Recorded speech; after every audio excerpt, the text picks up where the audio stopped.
Tony Armas, un nombre que resuena con fuerza en el mundo del béisbol, desde su humilde comienzo en Venezuela hasta convertirse en una estrella de las grandes ligas. Su historia es un testimonio de talento, perseverancia y pasión por el deporte, así que hoy te cuento su historia. Tony Armas nació el 2 de julio de 1953 en Puerto Píritu, estado Anzoátegui, localidad del oriente venezolano, a 235 kilómetros de la capital Caracas. Su padre, José Rafael Armas, era electricista, mientras que su madre, Julieta Machado de Armas, se dedicaba a las labores del hogar, cuidando en casa a Antonio y a sus 12 hermanos. Desde temprana edad, Tony mostró un talento natural para el béisbol, deporte que practicaba en su comunidad local. A los 16 años, fue descubierto por cazatalentos y firmado por los Piratas de Pittsburgh en 1971, iniciando así su camino hacia las grandes ligas. Al mismo tiempo, firmó por 30,000 bolívares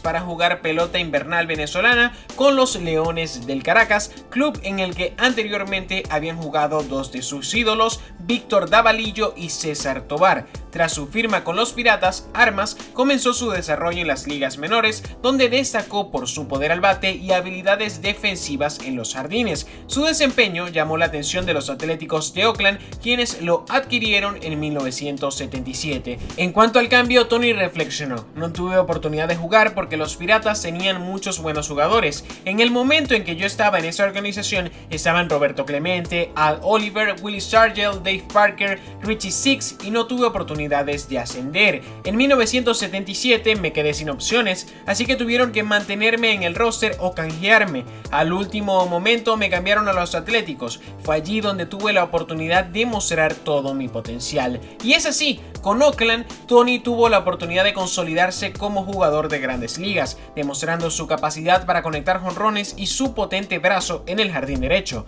Armas fue el jardinero derecho del día de apertura de los Atléticos en 1977, aunque al final de la temporada estaba comenzando en el centro y vio la mayor parte de su acción allí. La incapacidad de Armas para mantenerse saludable lo limitó a solo 91 juegos en 1978 y 80 en 1979. Para 1980, Armas se convirtió en jardinero derecho de tiempo completo y finalmente jugó una temporada completa, bateando 279 de promedio con 35 jonrones y 109 carreras impulsadas en 158 juegos. En la temporada de 1981, acortada por la huelga, Armas empató el liderato de la liga en jonrones con 22 y juegos jugados con 109 para ser nombrado jugador del año de la Liga Americana por The Sporting News. En 1982 estableció un par de récords de grandes ligas con 11 outs y 12 oportunidades totales en el jardín derecho en un solo juego contra los Toronto Blue Jays. Después de la temporada fue canjeado junto con Jeff Newman a los Medias Rojas de Boston. Fue allí en Boston donde se convirtió en el jardinero central,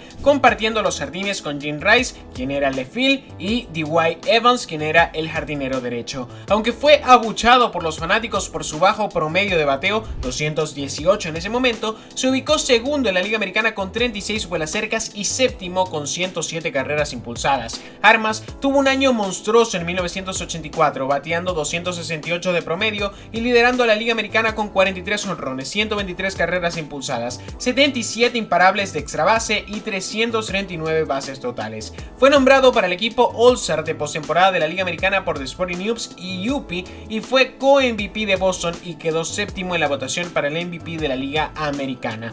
De 1980 a 1985, Armas conectó más vuelas cercas, 187, que cualquier otro jugador de la Liga Americana. Sus siguientes dos temporadas se vieron arruinadas por lesiones recurrentes en las piernas y la adquisición de Dave Henderson por parte de Boston. En 1986, Armas participó en 121 encuentros, mientras los Medias Rojas avanzaban a su primera Serie Mundial desde 1975. Y si la derrota de 1975 fue dolorosa después del famoso jonrón de Carlton Fisk en el sexto juego, forzando un séptimo juego decisivo, la derrota ante los Metropolitanos de Nueva York fue aún peor. Si bien los honrones de Armas parecían ser una constante en Boston, también lo eran las lesiones, lamentablemente. Durante su carrera pasó 12 temporadas en la lista de lesionados, pero ninguna lesión fue tan dolorosa como la que sufrió en el quinto juego de la serie de campeonato de la Liga Americana contra los Angelinos de California en el estadio de Anaheim.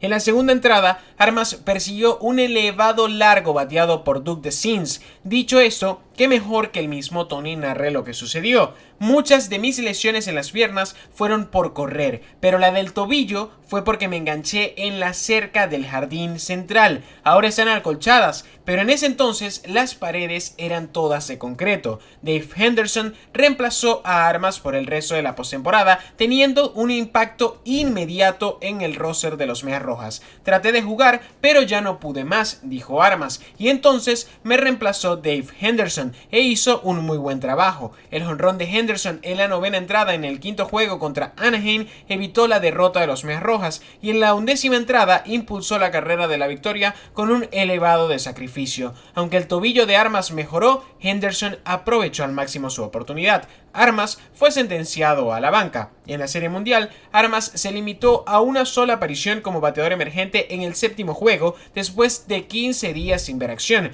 Entró como bateador emergente en lugar del lanzador Brooks Hartz en la séptima entrada con el juego empatado 3-3. El venezolano se ponchó tirándole en lo que fue su último turno al bate con el uniforme patirrojo. Después de la temporada, Armas se convirtió en agente libre y firmó con los Angelinos, pero no hasta el 1 de julio de 1987. Después de tanto tiempo de inactividad, Armas fue enviado a la AAA por primera vez en más de una década. Jugó en 29 partidos para Edmonton antes de regresar a las mayores para el último mes y medio de la temporada. Batió 198 de promedio en 28 encuentros. Los días de Armas como titular llegaron a su fin en California, donde fue utilizado principalmente contra lanzadores zurdos por el manager Cookie Rojas, con quien tuvo una relación difícil en 1988. La relación terminó el 24 de septiembre cuando Cookie Rojas fue despedido como manager de los Angelinos. Armas regresó a los Angelinos al año siguiente, su último en Grandes Ligas. Se mantuvo activo en la Liga Invernal venezolana, donde ya era una leyenda por su poder. Fue el primer venezolano en liderar las mayores en jonrones y carreras impulsadas,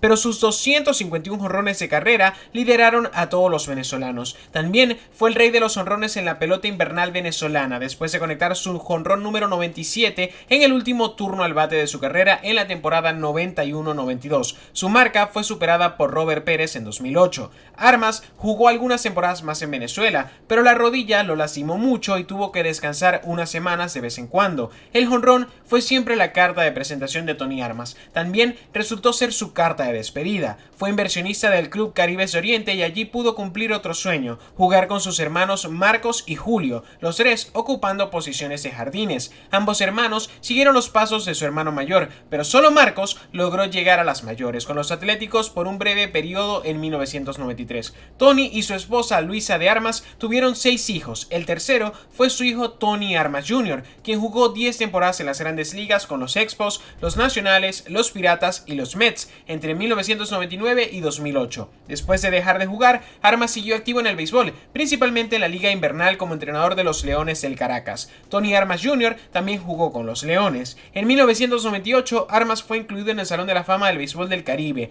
gracias a su liderazgo en jonrones en la Serie del Caribe con 11. En 2005 fue incluido en el Salón de la Fama del Béisbol venezolano y en 2013 en el Salón de la Fama del Béisbol latino. En 2009 fue el entrenador de bateo de la selección venezolana en el Clásico Mundial del Béisbol, trabajando al lado de Andrés Galarraga, quien eclipsó todos sus récords de jonrones en las mayores. En 1996, Galarraga conectó 47 jonrones e impulsó 150 carreras con los Rockies de Colorado para establecer las marcas de una sola temporada para un venezolano. Si tú quieres saber más acerca de la historia de Andrés Galarraga, hay un video que tengo especialmente acerca de la historia del gato. Pero acá lo importante es saber qué piensas tú acerca de la carrera de Tony Armas. ¿La conocías? ¿No la conocías? ¿Recuerdas haber visto alguna información de Tony Armas? Déjamelo saber acá en los comentarios que con mucho gusto lo voy a revisar. Agradecerte si llegaste hasta esta parte del video y recordarte como siempre que te habló tu amigo el Capitán. Nos vimos.